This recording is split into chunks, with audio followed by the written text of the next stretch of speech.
কিছুক্ষণ পর এক প্যাকেট বিহারি মটন নিয়ে রাজীব বাড়ি ফিরে এলো।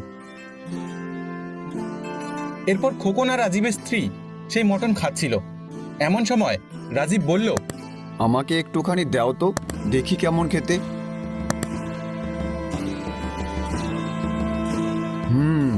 তেল মশলা একটু বেশি দিয়েই রান্না করা, তবে এমন কিছু আহামরি খেতে নয়। এই মটন খাওয়ার জন্য সবাই এত লাইন দিয়ে দাঁড়িয়ে থাকে কেন কে জানে। পরের দিন রাজীব বসেছিল। এমন সময় তার স্ত্রী এলো তার কাছে কিছু বলতে। আজও এক প্লেট বিহারি মটন নিয়ে এসো তো, খুব খেতে ইচ্ছে করছে। এই কথা শুনে রাজীবের ছেলেও এলো সেখানে। আমারও খেতে ইচ্ছে করছে বাবা। আচ্ছা, নিয়ে আসছি। কিছুক্ষণ পর মহেশের দোকান থেকে বিহারি মটন নিয়ে এলো রাজীব। তার স্ত্রী ও ছেলে সেটা চেটে পুটে খেলো।